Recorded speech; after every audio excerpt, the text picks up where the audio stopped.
for October 11th to order and turn it over to Superintendent Hyde.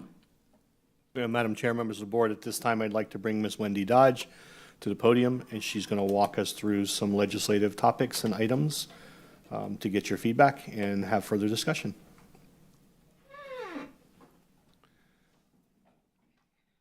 Tall people see. Good. Good morning. As preface, this morning we have some topics to discuss with you that have been suggested by board members, staff, and the superintendent for inclusion on our 2023 legislative platform. I'm going to move through them. I've sectioned them by topic, but if you would like to move that around or create different sections, please let me know. The first section is teacher recruitment and retention. And then we have, the first item is to allow instructional staff to return to the classroom after retirement without having any one-year wait to receive their FRS benefits. It says for a specified period of time because we don't imagine that we would be allowed to do that for eternity. But while we still have this shortage, teacher shortage and recruitment shortage that we're facing, we would like to at least have this for a specified amount of time to be able to do this with our teachers. The second item is to modify the teacher's salary increase allocation by creating a specific component within that big pot of money that we can be used to address salary compression that we've seen as a result of raising the minimum salary for our teachers. It's compressed the top of the salary schedule so that there's not much room between what a beginning teacher and what a teacher with a great deal more experience has, and so we'd like some money to be able to correct some of those issues that are coming up. The next item is to modify the statute to extend temporary certificates for 5 years for all recipients. Right now, some people can get that extension for 5 years, and while we, again, still have this shortage, we would like to be able to keep all of our good candidates that we're putting a lot of time and effort into and hope that we could have 5 years for them, the same as other candidates. And then the last item is to require increased reciprocity for teacher certification with additional states. We have this with some states, but not all. And so the more states that we can trade without teachers having to get additional education or go through other hoops for in order to teach in our schools, the easier it's going to be for us to recruit and bring people into Florida. The next section is student support.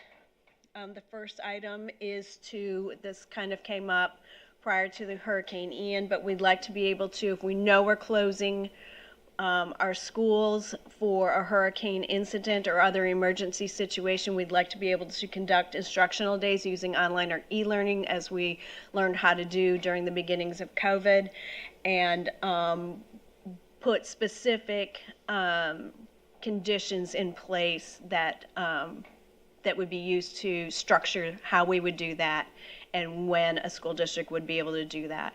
Right now, only the high-performing school districts are allowed to do this, and everybody faces this when there's an emergency situation, so we'd like to be able to expand it to other school districts.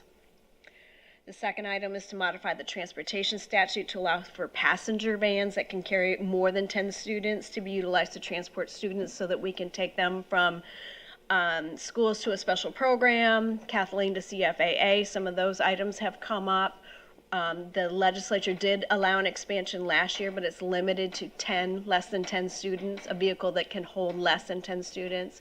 And we'd like to be able to expand that so that we can use your larger capacity vans in order to move students to special programs and still keep them at their schools, but we want to be able to move them more efficiently. The next item is to provide materials to our ESE centers and our special schools that use data folio in the same manner as provided for other statewide assessments. If you're not familiar, these schools have to do a lot of hands-on work in order just to create the data folio testing for their students. And so we would like to get more support from the state from that, so it's less on the schools and the instructors providing these testing, and more of it is provided to them, and they can just get in and do the testing like our traditional students do. The next item is also related to that, and that's related to the professional development that's provided around data folio. It's all in-person professional development provided by the state. This year they did it in 2 sessions that were very close to the beginning of school. There was mixed messages in terms of one set of instructors got one message and one got another, and so we'd really like that to be streamlined so that everybody's getting the same message, and so that there's also a train-the-trainer type of program so that we can send instructors who would then pass on the information to others instead of having to pull so many teachers to these in-person trainings. The last item is student support, is modify requirements for our virtual students, international testing regarding ACE and pre-ACE programs to be given at sites predetermined by the contract, and that the contracts have to be in place 120 days beforehand. Right now, the statute says that those students are tested at their home school, and not all those schools are utilizing the Cambridge and other international programs, and so we want to make sure that the students are going where the test sites make sense, and that we're not taking them way out of their coverage area, but we're taking them to someplace close by where we know where that is 120 days before the test, and everybody knows what the expectation is going to be. The next section is statewide funding support. First of all, we want some important increases in student support categoricals. That would be ESE guaranteed allocation, the mental health allocation, which has been increasing every year, but it's still not enough. Safe schools the same way. Legislature has been providing increases, but we still put a lot of local dollars into providing our Safe Schools program and the transportation allocation as well. We would like to modify the family empowerment funding by removing the teacher salary increase allocation from the calculation. Right now, we are required to put all that money into the teacher salary schedule, but a portion of it is calculated for the family empowerment scholarships. And so basically, we're spending the same money twice because we then receive a deduction for that allocation. We'd like to get a correction. If removing the calculation, removing it from the calculation isn't the answer, then we'd like to provide some sort of funding to be provided so that we're not required to spend the money and then take a deduction for it. Modify the statute to ensure public school students do not receive a funding proration due to increases in scholarships funded through the FEFP is the next item, and that is, again, the same thing. When more students come into the state than the state has budgeted for, every school district sees a proration. We get a per student amount less that we get. However, the same thing is not happening on the scholarship side, and so if those students are going to be fully funded, we would like to make sure that our students are fully funded as well. And then the last item is to provide an increase in the base student allocation above the current level, which we had a very significant increase this year to meet the $15 minimum wage allocation. And we want to make sure that we can address, again, the compression issues that have come up. Now that everyone is up to $15, there's a smaller amount of money between the people who are making $15 and the supervisors and others who are on those salary schedules, and we want to make sure that we can expand those levels within those salary structures, and we will need funding to do that. The last section are funding requests. As you can see, there's a lot of zeros in some of these, and that's because we are still trying to finalize some of the numbers. And when we bring this back to you for a final vote at a board meeting, I promise that there will be real figures in there. The first item is the state academic tournament, which the statewide academic tournament, which Polk manages every year on behalf of the state. It is the Commissioner's Academic Challenge. We have been successful the last few years in increasing that allocation to $150,000 a year, and we would like to continue that allocation. A great deal of that money goes to paying teachers to write questions for the statewide tournament, as well as offsetting the cost for students statewide to participate. The next item is the Homeland Project. This is divided into 2 separate allocations. We know that there's, first of all, the Homeland Project is a piece of land that we are repurposing in Homeland. It is, has the potential for us to bring students to learn about agribusiness and other areas of agriculture that are happening in Polk County. It would allow us to create some sort of farm stand where we could grow, sell, and teach teachers, or excuse me, teach students about how that process works. It'd be a field trip type of situation.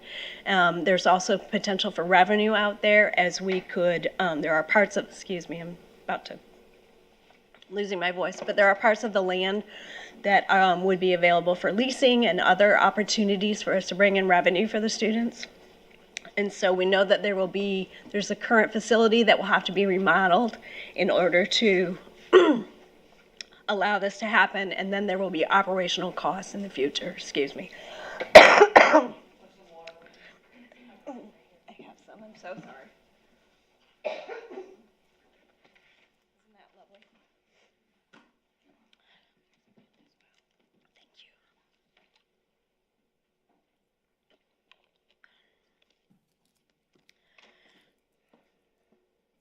Okay, the next item is the Travis remodel.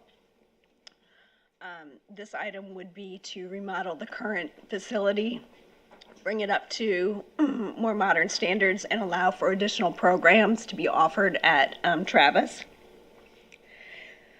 And then the last item is a replication of the Hillsborough County's Biz Town, which is another field trip opportunity for students where they learn about entrepreneurial activities and how to run a business, how to grow a business, and how to plan for a business. That again would be this is in a partnership with Junior Achievement, and so we're not sure if we would be requesting all of the funding. Junior Achievement might be requesting a portion of it, and we would request a portion of the facilities funding. So those are the items. Are there any questions or discussions regarding including these items on our platform?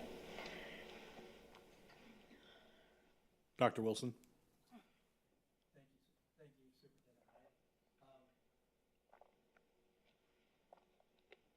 So I want to go back to number one, allowing instructional staff to return to the classroom after retirement. In other words, eliminate the 1 year more.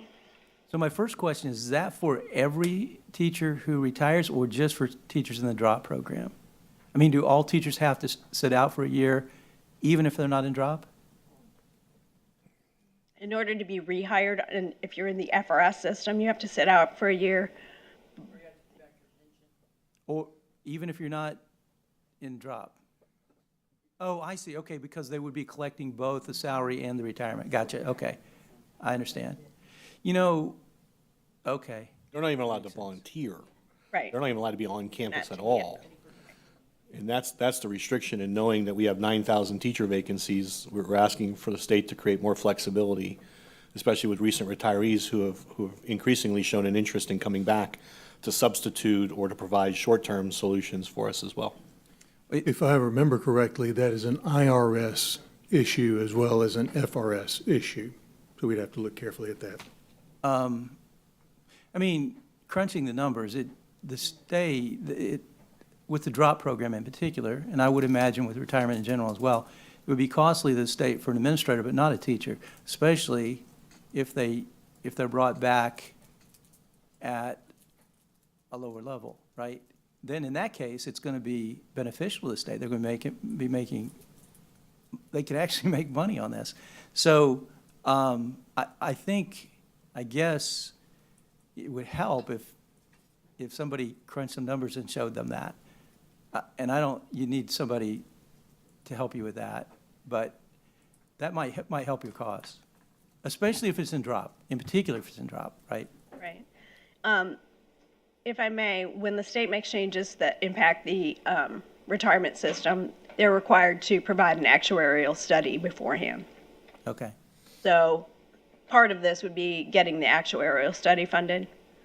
And then once those numbers come back, the legislature can enact the suggestion. Yeah, but I think there's going to be something missed in that, in an actuarial study. And I don't know how to convey that verbally, but I can show you on paper when you when you crunch the numbers out. So anyway, that might help the cause there if the state legislature see that. Because, you know, if you think about it, what they see and what the taxpayers see is you've got somebody now who's drawing a salary and a retirement, right? But that's going to be the case anyway, right? That's going to happen anyway. So there's a way you can do that, and the state can save money. But what was happening, I think, this is just my take on it, I think you had administrators who were involved in that, and they're not falling back to a lower level when they're hired back. They're hired back at the same level. So then you've got a situation where the state isn't benefiting from that, right? So anyway, that might help. Ms. Miller? A question on number 2. Modify the teacher salary increase allocation by creating a funding component to address salary compensation. Is it too far to ask to increase the general base student allocation to cover that, to give us more leeway with what those dollars? Or do you want to, are we looking to put it in a separate component? So we did have the other item addressing the BSA increase Right, to address other employees. Number 9. But because most of the money for the teacher salary allocation is causing the compression, we'd like that money to come from there, so it's a recurring source of funding. Okay. Thank you. Also, I also have, on the bottom, the funding request. I was at a ag and education event in Homeland, or for the Homeland Farm. I'm there. Am I there? Go ahead, Ms. Miller.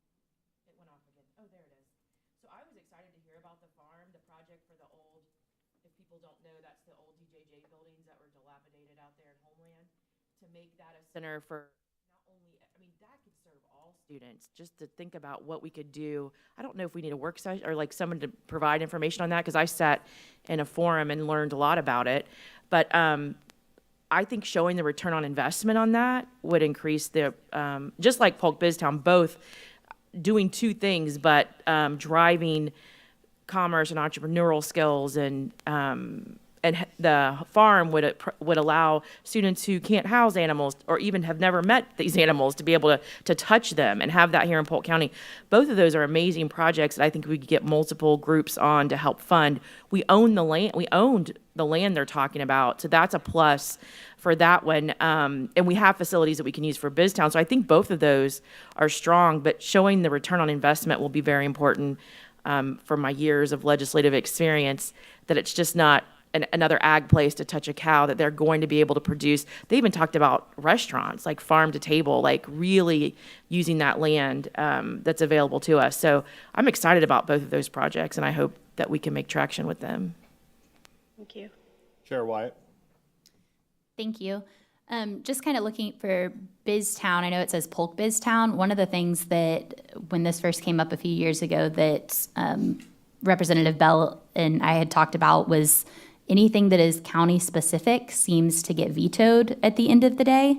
But because it's central to several other smaller counties, that there may be some opportunities to share Biztown open dates with Hardy and DeSoto, some of those smaller counties that don't have access to it. So if we can not have it say specifically Polk and be more of a Central Florida region, that may be helpful in funding and not getting vetoed.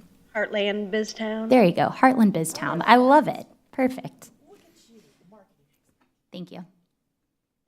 Ms. Cunningham? Thank you, sir. I was looking at the legislative priorities that we've had for the past few years, looking at them, kind of comparing last 3 years and then the one that you're presenting today. And I just want to say kudos to you. The others look pretty much, you know, little stamps of what they were every year and year, just kind of mimic the same. And this is the first time that I've recognized that these are very poignant, very specific, and go above and beyond the normal increase in funding here, take care. You've just done a really great job. My question is, of course, the numbering, I guess you're going to correct that, right? The numbering system is off. But additionally, normally we did smaller amounts of items to show what the real top priorities are. You've got quite a few listed here. 4 and 5 is 9, and 4 is 13, and 4 is 17. That's just a lot to walk into a legislator's office and ask for help, pretty much. So my question is, are we going to be paring some of these down or combining maybe a few to make it more specific and poignant? Because it's very difficult to go up there and ask for help when you've got 17 items and you've got 3 minutes of discussion time. Just saying. I don't know what your thoughts are. Was this just a place to start, or how do you feel? First of all, Mr. Hyde has given me and our staff a great deal of direction, and that's why we have such an improvement and a very pointed platform this year. I can pare it down however you would like me to if you give me the kind of guidance as how you would like to, or if you'd like to combine things. My vision was to be, we would have part of it that would be substantive, Okay. and then these projects we don't really need to have on the platform, but we wanted to present to you Yes, ma'am. so that you knew where we were going. Okay, so we're basically looking at the teacher recruitment, retention, student support, statewide funding support, and then the others for information. If we can go forward with funding requests, we would, but it would not be part of the official platform. Is that correct? Yeah. Okay, thank you. Ms. Fields? Thank you. My question was similar to Ms. Cunningham. However, I think that all of these items are very important. And I like the idea of having almost like subcategories and then having the bullets explaining what each one is. So that's great. I am very excited about the teacher recruitment and retention, number 3, modifying the statute to extend temporary certificates to 5 years for all recipients. I don't know how many folks understand how many teachers struggle to pass that test. And every time they take the test, I believe it's $150. And that is just sad, that they have to go through all that stress. And one of my questions is, who, and I know the answer, but I'm going to ask it anyway, who determines what test is given? And has anyone looked to see if there needs to be some advocacy towards getting a different test?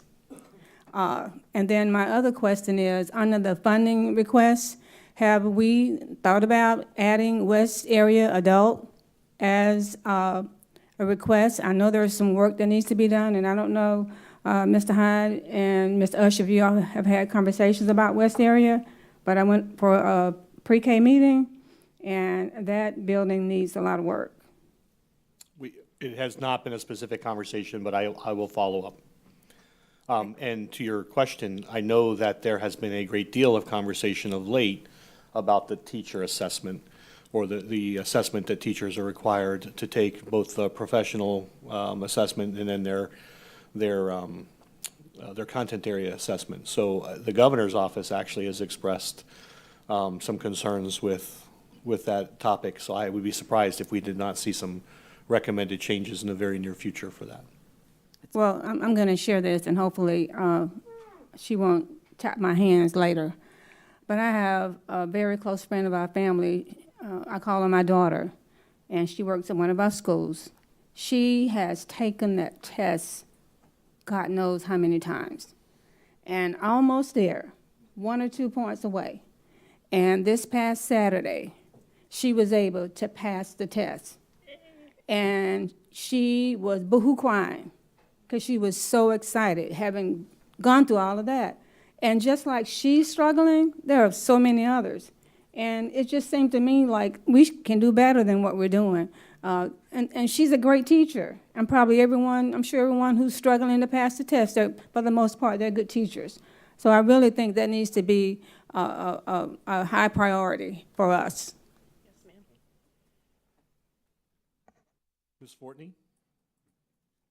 I want to go back to number 1, instructional staff to return to classroom. I don't know if people realize, but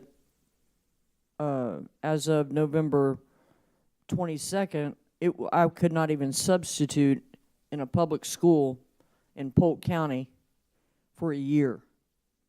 And you have teachers especially that would be willing and able to do that. So I would like to see something about substitute teaching at least. I mean, it's almost like, yeah, it is almost like, more punishment. But, back to Dr. Wilson's point, FRS is always sucking us for more money anyways with drop. And remember, they used to pay out 6%, and now they pay out at 1.6.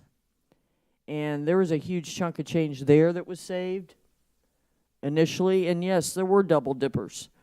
But instead of just getting to the double dippers, and I could name them, but I'm not going to because I already knew who they were. But instead of going to them, they punished everybody, right? And not being able to go back and do something that you're either good at or you offer expertise in. And it's not just public schools. Like, you can't even work for the county. Anything that's under FRS. This is what people don't understand. And you'd be surprised at what falls under FRS. That's it. Dr. Allen? All right, and since we're on number one, and again, I think as Ms. Dodge said that we're advocating for a temporary on that, and in a sense, going back to what Dr. Wilson had to say as well. And I think, Ms. Dodge, the way that you've organized these connect very well with our challenges as a district. I think all districts are contending with the challenges of the nationwide teacher shortage. And if we go back to our executive summary, that was noted as one of our biggest challenges. Basically, the greatest threat to our operations is what the executive summary noted. So I appreciate the work on that category in regards to teacher recruitment and retention. I think as Chair Wyatt had noted about Polk BizTown, there's been a lot of conversation. I didn't really give the liaison update on that. But there is a budget that was presented. Superintendent Hyde was briefly in that meeting. And just to assure you, Superintendent Hyde, there was not enough conversation at the table before you were in with us. So when you exited, we had a lot more conversation around what that operational need is, where some private donorship would be able to support and offset what that cost was. So, I think there's been that conversation as well. That is a multi-county opportunity to serve as well. So I'm excited about Polk BizTown. And, I think when we talk about BizTown from an entrepreneurial standpoint, think about the Interact Alliance, talked about the center. There's a lot of conversation around entrepreneurship. And I would say that our governor continues to really help grow entrepreneurship-related initiatives across the state. And I would say that Florida is considered now the #1, right, in the nation as well in regards to entrepreneurship, education, and training.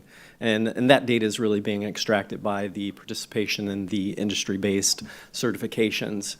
And, I do see the Travis remodel there, and I'm excited about that because as you look at our CTE programs, these are very high-end entities, and we're building a lot of infrastructure around those. I mean, if you visit CFAA, you notice that. And the Ledger as well just covered the, based on our work session item around the air traffic control. Very exciting, right? That needs to be propagated even more because we're setting a standard in regards to that internationally. I mean, that's the first time that an entity like that is being established by a school district. So I'm excited about that. So with that in mind, I think we're doing so many great things from an entrepreneurial standpoint, but I think it's time for Polk to take a big leap in that area as well. And I do have some language that I'd like to bring forward to the board and maybe submit that to Ms. Dodge for further discussion around this for some very specific ask as well. So I'm just going to read briefly what I've got here and would love to hear some feedback from you. But we recognize that Polk County Public Schools support the expansion of CTE programs throughout Polk County to ensure that every student is able to participate and complete a high-quality program to advance college and career readiness. In surveying a lot of different things and innovative things around the United States, really came across one that struck me in Greenville. So that model is where I'm really drawing some of my inspiration from, just to give the context here. So the district will be, and this is what I'm proposing, the district will be asking for a legislative budget request of, and again, that would be Superintendent Hyde's cabinet as far as to determine what that number would be, but it'd be to support a master planning effort to develop an entrepreneurship education and training center with an established center for post-secondary credentials and work-based learning programs. This site will be a standalone entrepreneurial center which will serve multiple high schools in Polk County. The master planning effort would establish the site plans and building designs necessary to establish the center and meet the current demands of the community workforce and post-secondary efforts.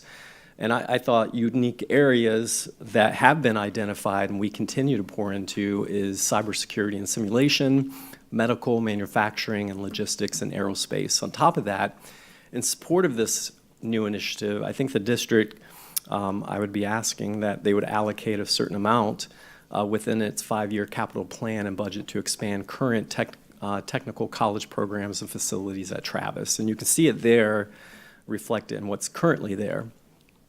So I don't know if you see a need for this, but if you've been in Lakeland and you've visited Catapult, if you can imagine a place like Catapult that's specific to high school students, I think it could serve a really unique purpose, and I think the state could support that, especially as it relates to the governor's interest in entrepreneurial adventures. So those are just some thoughts. I don't know if you have any opinions on that. I'll submit my rationale for that as well to Superintendent after our meeting, and I don't know, Ms. Dodge, if you need anything else from me from that as well. And that's all I have. Chair Wyatt? Thank you. And that may be something that we could look at if we're remodeling Travis. Is there an opportunity to put something like that on the Travis campus since it's fairly central? So just a thought. But looking at our kind of subcategory 2, I believe it is, with the teacher recruitment and retention. I guess it's subcategory 1. I know that we definitely have a teacher shortage, but I think that there's several other areas that we have shortages in as well. So I don't know how we can mold that to be not just for teachers, but also some of our support positions. They also follow have the same issues with FRS, and once they retire, not being able to come back. I know we had a secretary at one of my schools that was an attendant secretary and wanted to come back and volunteer the first week of school to help, and couldn't even come back and volunteer to train the new person because of the FRS issue. So while it affects teachers, it also affects others in our staff. So I just want to make sure that that's not just for instructional staff, but anyone in our district that's interested in, because there's a lot of vacant positions, and not all of them are teachers. So Got it. thank you. Dr. Wilson?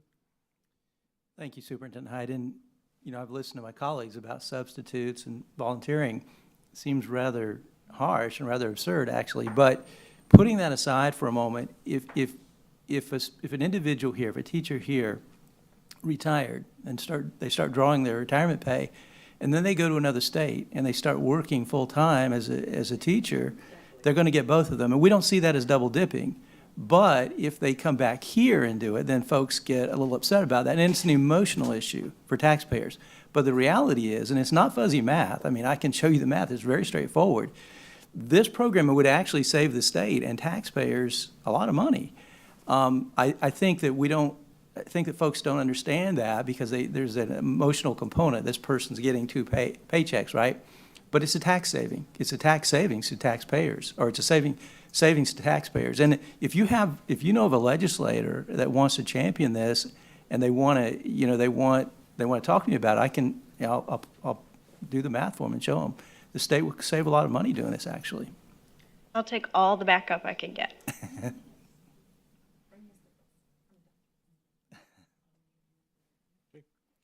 Madam Chair, that's all the speakers.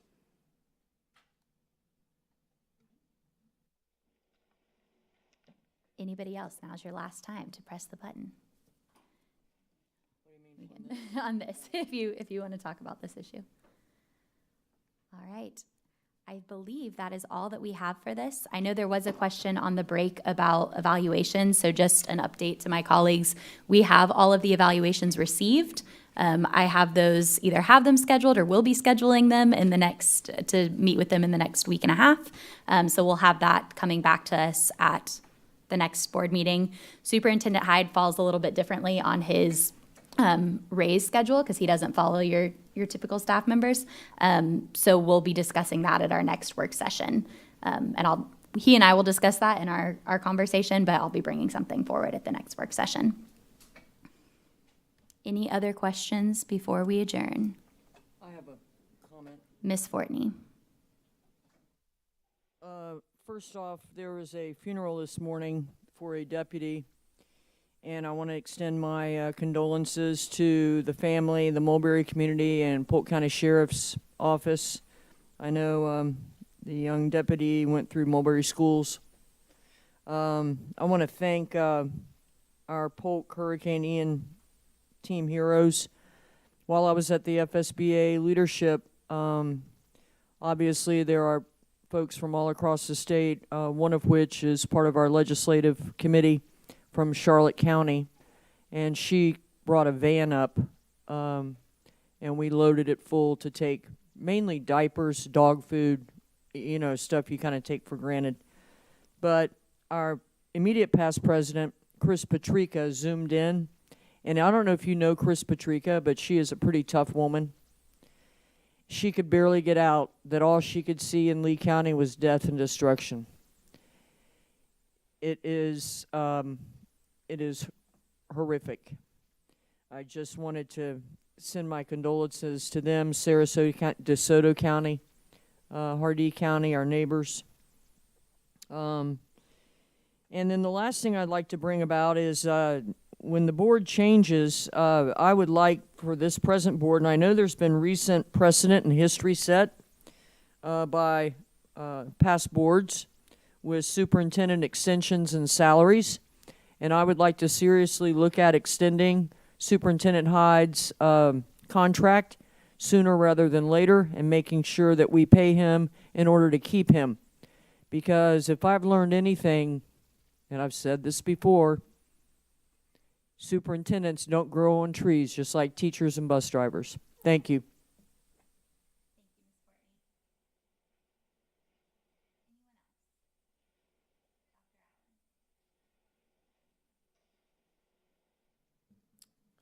Thank you, Madam Chair. I just want to say, it's great to be in this space for the very first time. I think I'm a year and 10 months approximately into my role, and this is the first opportunity to sit in this space. I know that y'all have served for quite some time in this space. It's great to come back to my hometown, Bartow. I mean, I grew up in the kiddie pool right across the street over here and played baseball in those fields as well. So I don't know, it's pretty sentimental. But really with that, I wanted to say thanks to Jason Geary, the work you've done. This is a great space for us to utilize communication to our broader community, and Nathan Whaley and Jessica Hall, they're working behind the scenes for us as well, provided some training. The technology, I mean, we have to probe the new technology to learn it, but I think we do that pretty well in general. So great to be here, and I think we've done a great job with the space. Thank you. Thank you, Dr. Allen. All right, seeing nothing else, we will adjourn this meeting. Oh, Ms. Cunningham, did you mean to press your button? Okay, sorry, Ms. Cunningham. Thank you very much, Madam Chair. I just wanted to offer my sincerest congratulations to the district on receiving the Magnet Schools Assistance Program, which is absolutely an amazing feat. I know we got an email on that, and those folks I know work tirelessly. Anytime grants we have the opportunity to apply for grants, we never know if we're going to get them. So I know that was a huge deal for our district, and I just want to do a shout out to those and say thank you so much for all of that work. Additionally, I too am so impressed with the new boardroom and the changes. I love having staff in here in their own section, all lit up. I mean, it's really beautiful. Everyone did an amazing job. The technology up here, I was trying to explain it to my husband last night. It's pretty amazing what all we can do and what kind of buttons we have. We're actually might be a little bit dangerous. So, yeah, it's really wonderful, and I just want to thank everybody. When I talked to Jessica yesterday during my training, she informed me that these changes to the boardroom have been going on since 2017. Wow, that's a long time. So kudos to everyone involved. It's beautiful. I know we've still got some learning curves to overcome, but I think with time we'll all rise to the occasion. So thank you so much, and everybody have a blessed day.